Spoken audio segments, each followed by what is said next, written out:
Good morning friends. இன்றைக்கி வந்து நம்ம டிஎன்பிசியில் ஜிகே இருக்குங்களே இந்த பொது அறிவில் சங்ககாலம் முதல் இக்காலம் வரையிலான இலக்கிய தகவல்கள் அப்படின்னு சொல்லிட்டு ஒரு டாபிக் இருக்கும். அது வந்து அழகு 6ல் வந்து அந்த டாபிக் வந்து இருக்கும். உங்களுக்கு பார்த்திங்கனாலே தெரியும். தமிழ்நாட்டின் வரலாறு, பண்பாடு, மரபு மற்றும் சமூக அரசியல் இயக்கங்கள்னு இருக்கு இல்லைங்களா. அழகு 6ல் மொத்தம் 20 கொஷின் கேட்பாங்க. இந்த 20 கொஷினில் இப்போ இதில் பாருங்களேன், தமிழ் சமுதாய வரலாறு, அது தொடர்பான தொல்லியல் கண்டுபிடிப்புகள், சங்ககாலம் முதல் இக்காலம் வரையிலான தமிழ் இலக்கிய வரலாறு அப்படின்னு ஒரு டாபிக் இருக்கு இல்லைங்களா. இப்போ இந்த சங்ககாலம் முதல் இக்காலம் வரையிலான தமிழ் இலக்கிய வரலாறில் வந்து சங்க காலத்தில் என்னென்ன இலக்கியங்கள் இருந்துச்சு, அதாவது 17 மேல்கணக்கு நூல்கள், 8 தொகை 10 பாட்டு, அந்த 8 தொகையில் இருக்கிற 8 நூல்கள், 10 பாட்டில் இருக்கிற 10 நூல்கள் வரும். அதுக்கப்புறம் சங்கம் மருவிய காலத்தில் அந்த அறநூல்கள் 17 கீழ்கணக்கு நூல்கள் தோன்றுனுச்சு இல்லையா. திருக்குறள், இது நன்னூல், இது மாதிரி நாலடியார், இந்த மாதிரியான அறநூல்கள் எல்லாமே வரும். அதுக்கப்புறமே வந்து காப்பிய காலம், காப்பிய காலத்தில் ஐம்பெருங்காப்பியங்கள், ஐஞ்சிறு காப்பியங்கள் அது வரும். அடுத்து பக்தி இலக்கிய காலம், பக்தி இலக்கிய காலத்துக்கு அதுக்கப்புறமே தற்போதைய இலக்கியங்களில் வந்து புது கவிதைகள், மரபு கவிதைகள் இது எல்லாமே வரும்.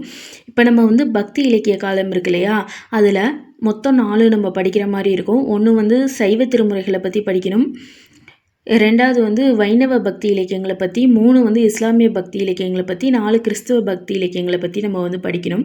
இன்றைக்கி வந்து நம்ம சைவ பக்தி இலக்கியமான சைவத்தில் இருக்கக்கூடிய 12 திருமுறைகள், அதில் முக்கியமானவர் வந்து திருஞான சம்பந்தர். திருஞான சம்பந்தரை பற்றி நம்ம வந்து இன்றைக்கி வந்து நம்ம பார்க்கலாம். அவரை பற்றிய குறிப்புகளை வந்து நம்ம பார்க்கலாம். இந்த சைவ 12 திருமுறைகளுக்கு வந்து நம்ம ஒரு இன்ட்ரோ கொடுக்கணும் அப்படின்னு பார்த்தோம்னா, இதில் மொத்தம் வந்து 12 திருமுறைகள் வந்து இருக்குது. இதில் முதல் 3 திருமுறைகளை பாடினவர் தான் வந்து திருஞான சம்பந்தர். அதுக்கப்புறம் 4, 5, 6 பாடினவர் வந்து திருநாவுக்கரசர். 7வது இதை பாடினது வந்து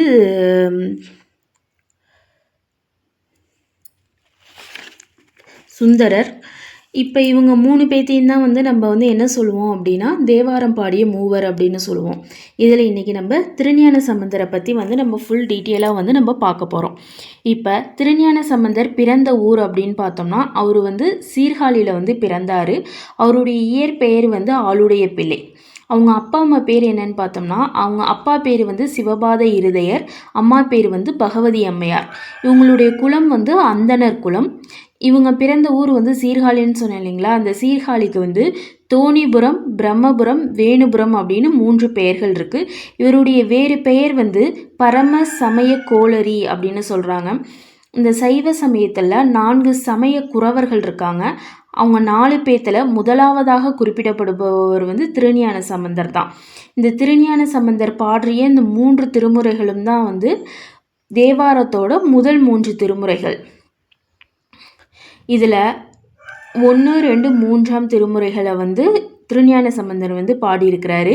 2ஆம் திருமுறை, இந்த இவர் பாடினதில் இருக்கிற 2ஆம் திருமுறை வந்து மயிலாப்பூர் பதிகம். மயிலாப்பூர்னால் இப்போ நம்ம சென்னைக்கு அருகில் இருக்கிற மயிலாப்பூரில் இருக்கக்கூடிய இறைவனை பற்றி இவர் பாடியது தான் வந்து 2வது திருமுறை.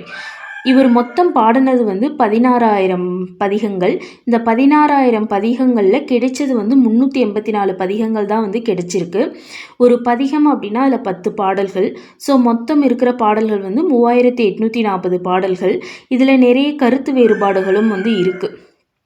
நமக்கு தெரிஞ்சிருக்கும், சைவ சமய குறவர்கள், அதாவது நம்ம திருஞான சம்பந்தர் வாழ்ந்த காலம் வந்து கிபி 7ஆம் நூற்றாண்டு.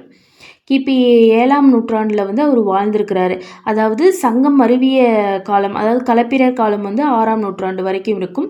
7ஆம் நூற்றாண்டு வந்து பல்லவர்கள் காலமாக இருக்கும். அந்த காலத்தை வந்து நம்ம பக்தி இலக்கிய காலம் அப்படின்னு சொல்லுவோம். அந்த கிபி 7ஆம் நூற்றாண்டில் தான் வந்து திருஞான சம்பந்தர் வந்து வாழ்ந்திருக்கிறாரு. திருஞான சம்பந்தரும் திருநாவுக்கரசரும் சமகாலத்தவர்கள். இப்போ இதில் வந்து இன்னொரு முக்கியமான விஷயம் என்னென்னா, இந்த 12 திருமுறைகளை தொகுத்தவர் வந்து இவர் வாழ்ந்த காலத்திற்கு பிறகு வந்த கிபி 10ஆம் நூற்றாண்டில் வாழ்ந்த முதலாம் ராஜராஜ சோழன் அப்படின்னு சொல்லுவாங்க. அதனால தான் ராஜராஜ சோழனை வந்து திருமுறைகள் கண்ட சோழன் அப்படின்னு கூட சொல்லுவாங்க. இதுலேயும் நிறைய கருத்து வேறுபாடுகள் இருக்குது. ஒரு சிலர் சதாசிவ பண்டாரத்தார்லாம் அவர் என்ன சொல்லுவார் அப்படின்னா, இதை வந்து முதலாம் ஆதித்யன் தான் வந்து இந்த 12 திருமுறைகளை தொகுத்தான் அப்படின்னு வந்து அவர் சொல்லுவார். சோமசுந்தர நாயகர் அவர் வந்து என்ன சொல்லுவார்னா, இரண்டாம் ஆதித்தன் தொகுத்தவை அப்படின்னு வந்து அவர் சொல்லுவார். ஆனால் எல்லாத்தாலையும் பொதுவாக ஏற்றுக்கொள்ளப்பட்டது வந்து முதலாம் ராசராசன் தான் வந்து இந்த சிதம்பரம் கோவில்கள்லேருந்து எடுத்து இந்த அழிந்து போனது எல்லாத்தையும் விட்டுட்டு மீதி இருக்கிறத வந்து நம்பியாண்டார் நம்பியை வைத்து அவர் வந்து தொகுத்தார் அப்படின்னு சொல்லுவாங்க. இதை வந்து நீங்கள் ஞாபகம் வச்சுக்கோங்க. இப்போ 16,000 பதிகங்கள் வந்து அவர் பாடினதாக சொல்லப்படுது. ஆனால் நமக்கு கிடைச்சிருக்கிறது வந்து 384 பதிகங்கள் மட்டும்தான். ஒரு பதிகத்துக்கு 10 பாடல்கள். ஸோ அப்போ 384 × 10 3840 பாடல்கள் வந்து இருக்குது. இப்போ இதுலேயும் வந்து வரதராசனார் இவங்களுக்கெல்லாமே வந்து நிறைய டிஃப்ரென்ஸ் ஆஃப் ஒப்பீனியன் வந்து இருந்திருக்குது. வரதராசனார்லாம் வந்து 4168 பாடல்கள் அப்படின்னும், விமலானந்தன் வந்து 1213 பாடல்கள் அப்படின்னும், ஜெயம்ங்கிறவங்க 4181 அப்படின்னு வந்து சொல்கிறாங்க. இது எப்படி இருந்தாலும் நம்ம ஏற்றுக்கொள்ளப்பட்டவை வந்து 384 பதிகங்கள். ஸோ 3840 பாடல்கள் அப்படிங்கிறது ஞாபகம் வச்சுக்கோங்க. பதிகம் அப்படிங்கிறது தெய்வத்தை பற்றி பாடக்கூடிய 10 பாடல்களோட தொகுப்பு. இதில் 11வது பாடல் வந்து எதை பற்றி இருக்கும்னா, யார் அந்த பதிகத்தை பாடினாங்களோ அவங்கள பற்றிய குறிப்புகள் வந்து அதில் இருக்கும் அப்படின்னு வந்து சொல்கிறாங்க. இப்போ திருநாவுக்கரசரும் சரி, திருஞான சம்பந்தரும் சரி, இவங்க 2 பேருடைய பாடல்களுமே வந்து இசையோடு பாடக்கூடிய பாடல்கள். இவங்க வந்து மொத்தம் 23 பண்களில் வந்து பாடியிருக்கிறாங்க. 23 இசைகளில் வந்து இவங்க வந்து பாடியிருக்கிறாங்க. 220 பதிகளுக்கு சென்று இறைவனை வழிபட்டவர்கள். 220 பதி அப்படின்னா 220 ஊருக்கு சென்று அங்குள்ள இறைவனை வந்து அவங்க வழிபட்டவங்க அப்படின்னு சொல்கிறாங்க. திருஞான சம்பந்தர் வந்து ஒரு 3 வயது இருக்கிறப்ப அவங்க தந்தையாரான சிவஞானரோடு சேர்ந்து அவர் சீர்காழியில் உள்ள சிவன் கோவிலுக்கு வந்து போயிருக்கிறாரு. அங்கே அவங்க அப்பா வந்து குளத்தில் வந்து நீராட போகிறப்ப திருஞான சம்பந்தரை குளத்தோட கரையில் உட்கார வச்சுட்டு போனதாகவும், அவங்க அப்பா வரத்துக்கு வந்து ரொம்ப தாமதமானதுனால திருஞான சம்பந்தர் வந்து அழுதாராம். அப்போ அவரோட அழுகையை வந்து சரி பண்ணுறதுக்காக அந்த தலத்தின் நாயகியான உமையாம்பிகை அம்மையார் வந்து அவருக்கு வந்து ஞானப்பால் கொடுத்தாங்களாம். அந்த பாலை குடிச்சிட்டு தான் அவர் முதல்ல வந்து பாட ஆரம்பிக்கிறார். அப்படி அவர் பாடின முதல் பாடல் தான் வந்து தோடுடைய செவியன் அப்படிங்கிற பாடல். இப்படி 3 வயசுலேயே திருஞான சம்பந்தர் வந்து சிவனை பற்றியும் அவருடைய திருவிளையாடல்களை பற்றியும் பாட ஆரம்பிச்சிட்டாரு. ஸோ அவர் வந்து ஒரு தெய்வ குழந்தை அப்படிங்கிற அளவுக்கு வந்து அவருடைய புகழ் வந்து பரவுது. இவர் பாடுற இசை பாடல்களில் யாழில் ராகம் மீட்டுறதுக்காக திரு நீலகண்ட யாழ்ப்பாணர் அப்படிங்கிறவர் வந்து இவரோடய சேர்ந்து இருக்கிறாரு. இப்போ இவங்க 2 பேரும் சேர்ந்து ஒவ்வொரு ஊராக போயிட்டு அந்த தளத்தில் இருக்கிற இறைவனை பற்றி புகழ்ந்தவங்க வந்து பாடல் இயற்றிக்கிட்டு இருக்கிறாங்க. இந்த மாதிரி ஒரு டைமில் தான் தருமபுரம் அப்படிங்கிறது நீலகண்டர் பிறந்த ஊர். அந்த ஊரில் போகிறப்ப இப்படி திருஞான சம்பந்தர் வந்து ஒரு சின்ன குழந்தை தான். அந்த சின்ன குழந்தையோருக்கு வந்து இந்த அளவுக்கு புகழ் வருது, இந்த அளவுக்கு அவர் வந்து புகழோடு இருக்கிறாரு அப்படின்னா அதுக்கு காரணம் வந்து இந்த நம்ம நீலகண்டரோட யாழ் இசை தான் அப்படின்னு சொல்லி அவங்களுடைய உறவினர் எல்லாம் சொல்கிறப்ப அது இல்லை அப்படின்னு நீலகண்டருக்கு தெரியும். ஆனால் அவங்க ஊர்க்காரவங்க அவங்க உறவினர்கள் வந்து இந்த குழந்தையோட புகழ் இந்த அளவுக்கு பரவுறதுக்கு வந்து நீலகண்டரோட இசை தான் காரணம் அப்படின்னு சொல்லியிருக்காங்க. அப்போ தான் வந்து அது இல்லாமலும் என்னுடைய பாடல் வந்து எந்த அளவுக்கு மிகவும் தரமானதாகவும் புகழுடையதாகவும் இருக்கும் அப்படிங்கிறத நிரூபிக்கணுங்கிறதுக்காக திருஞான சம்பந்தர் வந்து யாழ்முறி பதிகத்தை வந்து தருமபுரத்தில் வந்து பாடினார் அப்படின்னு சொல்லுவாங்க. இதில் திருஞான சம்பந்தரும் திருநாவுக்கரசர் அப்படிங்கிறவர் வந்து 81 வயது எப்படி சொல்கிறது 81 வயதான ஒரு முதியவர். அவர் இறைவனடி சேர்றப்ப அவருக்கு 81 வயது. ஆனால் நம்ம திருஞான சம்பந்தர் இறைவனடி சேர்றப்ப அவருக்கு வயது வந்து மொத்தம் வந்து 16 வயது தான். அவர் வந்து ஒரு சின்ன குழந்தை தான். அவருடைய இயற்பெயர் வந்து ஆளுடைய பிள்ளை. அந்த திருஞான சம்பந்தரும் திருநாவுக்கரசரும் சமகாலத்தவர் அப்படின்னு பார்த்தோம். இப்போ இறைவன் மேலே 2 பேர்த்துக்குமே வந்து பக்தி அதிகமாக இருக்குது. 2 பேருமே வந்து பாடல் பாடுறாங்க. இவங்க 2 பேருமே இந்த திருஞான சம்பந்தரும் திருநாவுக்கரசரும் ஒருவருக்கொருவர் முதல்ல சந்திச்சுக்கிட்ட இடம் வந்து திருப்புகலூர் அப்படிங்கிற இடம். இப்போ இதில் வந்து திருஞான சம்பந்தரை வந்து இறைவனுக்கு வந்து அதை வந்து ஷட்புத்திர மார்க்கம் அப்படின்னு சொல்லுவாங்க. அதாவது இறைவனுடைய பிள்ளை போன்றவர் வந்து திருஞான சம்பந்தர். திருநாவுக்கரசர் வந்து தசமார்க்கம் அப்படின்னு சொல்லுவாங்க. சுந்தரர் வந்து சகமார்க்கம், தோழமை, நட்போட இவர் இது பண்ணுவார். அடுத்து மாணிக்க வாசகர் வந்து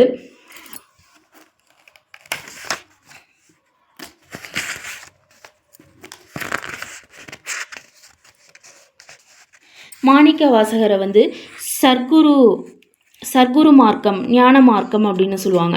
அப்போ திருஞான சம்பந்தன் வந்து இறைவனுக்கு வந்து ஒரு குழந்தை மாதிரி, அந்த மாதிரி இறைவனுக்கும் திருஞான சம்பந்தனுக்கும் இடையே உள்ள உறவு வந்து ஒரு தந்தைக்கும் ஒரு குழந்தைக்கும் இடையிலான உறவை போன்றது அப்படின்னு சொல்கிறது தான் வந்து இவரை வந்து சத்புத்திர மார்க்கம் அப்படின்னு சொல்கிறாங்க. திருநாவுக்கரசர் வந்து இறைவனுக்கு அடிமை, அந்த மாதிரி உறவு. ஸோ அவரை வந்து தாச மார்க்கம் அப்படின்னு சொல்கிறாங்க. சுந்தரர் வந்து சகமார்க்கம், இறைவனுடைய தோழன் போன்றவர், தோழன் மாதிரி அவர் இறைவனிடம் பாடல் பாடுறாரு. மாணிக்க வாசகருக்கு இறைவன் வந்து ஒரு ஞான குரு மாதிரி. ஸோ அதை வந்து நம்ம சர்க்குரு மார்க்கம் அப்படின்னு சொல்கிறோம். இப்போ வந்து திருநாவுக்கரசரும் திருஞான சம்பந்தரும் முதல்ல சந்திச்சுக்கிட்ட இடம் வந்து திருப்புகலூர் அப்படின்னு நம்ம பார்த்தோம் இல்லையா. இப்போ நம்ம வந்து 2 பேர்த்த பற்றி பார்த்துருக்கோம். ஒன்று வந்து திரு நீலகண்ட நாயனார், அவர் வந்து யாழ் மீட்டியவர். இப்போ அடுத்து நம்ம பார்த்தது திருநாவுக்கரசரும் திருஞான சம்பந்தரும் வந்து திருப்புகலூர் அப்படிங்கிற இடத்துல வந்து முதல்ல வந்து அவங்க வந்து சந்திச்சுக்கிட்டாங்க அப்படின்னு சொல்கிறாங்க. நம்ம பார்த்தோம் திருஞான சம்பந்தர் வந்து தன்னுடைய வாழ்நாளில் ஒரு மொத்தம் வாழ்ந்ததே 16 வருஷங்கள் தான். இந்த 16 வருடங்களில் மொத்தம் 220 பதிகளுக்கு போயிட்டு அவர் இறைவனை புகழ்ந்து பாடல் இயற்றியுள்ளார். அப்படி போகிறப்ப தான் ஒரு முறை வந்து அவர் வந்து திருவோத்தூர் அப்படிங்கிற இடத்துக்கு போகிறப்ப அங்கே சிவனடியார்கள் வைத்த பனைமரம் எல்லாமே வந்து ஆண்மரமாக போயிடுச்சான். ஆண்மரமாக போனால் அதிலிருந்து எந்த பயனும் இல்லை இல்லையா. ஸோ அதை வந்து எல்லாத்தையும் பெண்மரமாக ஆக்கிறதுக்காக அவர் வந்து ஒரு பாடல் இயற்றியுள்ளார். அந்த இடம் வந்து திருவோத்தூர் அப்படின்னு சொல்கிறாங்க.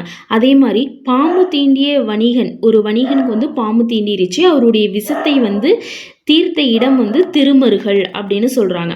அதுக்கப்புறம் மக்களின் குளிர் சுரத்தை நீக்க பதிகம் பாடிய இடம் வந்து செங்குன்றூர். திருமறைக்காடு, வேதாரண்யத்தில் உள்ள கோவிலை திறக்கிறதுக்காக பாடல் பாடியவர் வந்து திருஞான சம்பந்தர். திறக்க பாடல் பாடியவர் திருநாவுக்கரசர். இங்கே கொஞ்சம் மாறி இருக்கும், கரெக்டாக பாருங்கள். திருநாவுக்கரசர் வந்து திறக்கிறதுக்காக பாடல் பாடியவர், மூடுறதுக்காக பாடல் பாடியவர் தான் வந்து திருஞான சம்பந்தர். அதே மாதிரி அந்த காலத்தில் வந்து சமண சமயத்துக்கு வந்து பாண்டிய மன்னர்கள் வந்து சமண சமயத்தை போற்றி வளர்த்துக்கிட்டு இருந்தாங்க. சமண சமயத்தின் பக்கம் ஆர்வம் கொண்டவங்களாக இருந்தாங்க. இதை வந்து சகிச்சிக்க முடியாத அந்த மதுரை மன்னனுடைய மனைவி மங்கையர்க்கரசி. அந்த மதுரை மன்னன் வந்து கூன்பாண்டியன். அந்த கூன்பாண்டியனோட மனைவியான மங்கையர்க்கரசியும் கூன்பாண்டியனுடைய அமைச்சரான குலச்சிறையார் அப்படிங்கிறவங்களும் இந்த மதுரை இந்த பாண்டியர்களோட காலத்தில் சமண மதம் வந்து பரவிக்கிட்டு இருக்குதே, இதை எப்படியாவது தடுக்கணும், மன்னரையும் வந்து சமணத்திலிருந்து சைவத்துக்கு மாற்றணும் அப்படின்னு யோசித்து திருஞான சம்பந்தரை வந்து அவங்க வந்து மதுரைக்கு வந்து வர சொல்கிறாங்க. அவங்களோட வேண்டுகோளை கேட்டு திருஞான சம்பந்தர் வந்து மதுரைக்கு வந்து போகிறாரு. அப்போ மதுரையில் வந்து இருக்கிற சமணர்கள் வந்து இவரோட வருகையை வந்து எதிர்க்கிறாங்க. இப்போ அந்த டைமில் வந்து கூன்பாண்டியன் அப்படிங்கிற அந்த மன்னனுக்கு ஒரு நோய் வருது. அந்த நோய் என்னென்னா வெப்பு நோய். உடலெல்லாம் அப்படியே ரணமாக நெருப்பாக கொதிக்குது அப்படின்னு சொல்லுவாங்களே, அந்த மாதிரியான ஒரு வெப்பு நோய் வந்து அந்த மதுரை மன்னன் கூன்பாண்டியனுக்கு வருது. ஸோ அப்போ வந்து அவங்களோட ஒய்ஃபெல்லாம் என்ன சொல்கிறாங்க, அவங்களோட ராணி மங்கையர்க்கரசி, அவங்க அமைச்சர் குலச்சிறையார், இவங்கெல்லாம் என்ன சொல்கிறாங்கன்னா, நீங்கள் வந்து சமண மதத்திலேருந்து சைவ மதத்துக்கு வாங்க, சிவபெருமானை வணங்குங்க, அப்போ இந்த நோய் வந்து உங்களை விட்டு போயிடும் அப்படின்னு அவங்க எவ்வளவோ எடுத்து சொல்கிறாங்க. இருந்தாலும் கூன்பாண்டியன் வந்து சமண மதத்திலேயே இருக்கிறாரு. ஒரு பாயிண்ட் ஆஃப் டைமில் இதை எப்படியாவது சரி பண்ணணும் அப்படிங்கிற டைமில் அவர் வந்து திருஞான சம்பந்தரையும் கூப்பிடுறாரு, இந்த இந்த பக்கம் சமண முனிவர்களையும் கூப்பிடுறாரு. என்னோட வெப்பு நோய் வந்து என்னால் தாங்க முடியல, இந்த நோயை யார் குணப்படுத்துகிறீங்களோ, யார் சரி பண்ணுறீங்களோ அவங்க சொல்கிறத நான் கேட்குறேன் அப்படின்னு சொல்லிட்டு அவர் வந்து ப்ராமிஸ் பண்ணுறாரு.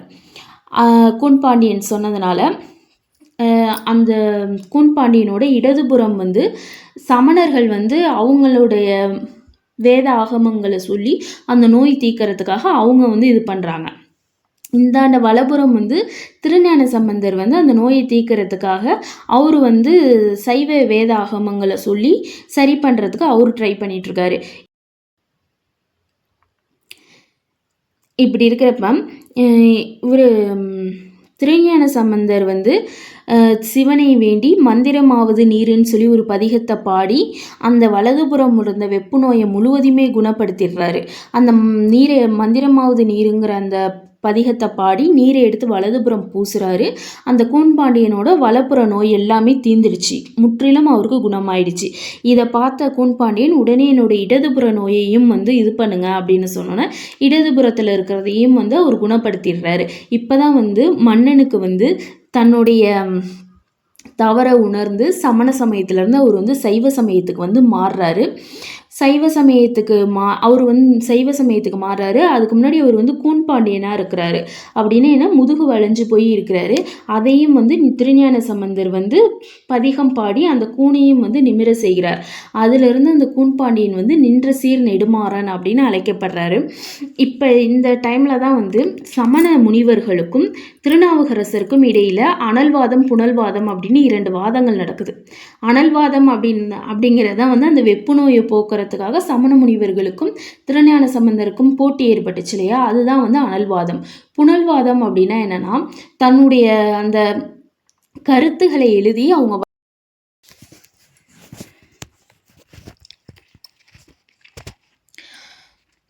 இப்போ புனல்வாதம் அப்படின்னா என்னன்னு பார்க்கலாம். புனல்வாதம் அப்படின்னா என்னென்னா, புனல்னா நீர் தெரியும் நமக்கு. இப்போ சமண முனிவர்களுக்கும் திருஞான சம்பந்தருக்கும் இடையே ஏற்பட்ட புனல்வாதம் அப்படிங்கிறது என்னென்னா, திருஞான சம்பந்தர் வந்து அவருடைய சைவ வேத ஆகமங்களை எழுதி அவருடைய மந்திரங்கள் வேதங்களை எழுதி அவர் வைகையில் வந்து போடணும். அதே மாதிரி சமண முனிவர்களும் அவங்களுடைய வேத ஆகமங்களை எழுதி அந்த வைகை ஆற்றலில் வந்து போடணும். இதில் எது உண்மையாக இருக்கோ அதை வந்து இறைவன் வந்து திரும்பவும் நமக்கு பரிசாக கொடுப்பாரு, அது எது பொய்யா இருக்கோ அது வைகை ஆற்றோடையே போயிடும் அப்படிங்கிறது தான் வந்து புனல்வாதம். இதன்படி வைகை ஆற்றுல வந்து திருஞான சம்பந்தர் அவருடைய சைவ கருத்துக்களை எழுதி போட்டு அந்த கருத்துக்கள் எல்லாமே திரும்ப கரையேறிய இடம் வந்து திரு ஏடகம் அப்படின்னு அழைக்கப்படுது. இந்த சமணர்களோட கருத்துக்கள் அடங்கிய அந்த ஓலைச்சுவடியை வந்து வைகை ஆற்றுலே போயிடுச்சு அப்படின்னு சொல்கிறாங்க. இதனால் வந்து சமணர்களை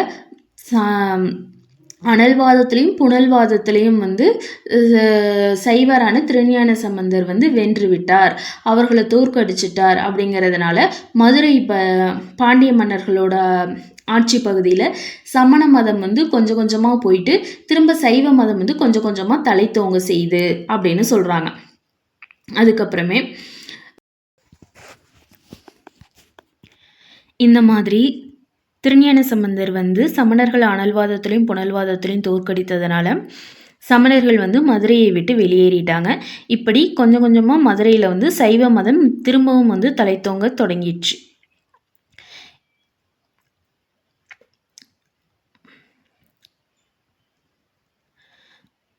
அதுக்கப்புறம் நம்ம பார்க்க வேண்டியது வந்து திருநாவுக்கரசர் வந்து திருஞான சம்பந்தரை முதல்ல பார்த்த இடம் வந்து திருப்புகலூர் அப்படின்னு பார்த்தோம் இல்லையா.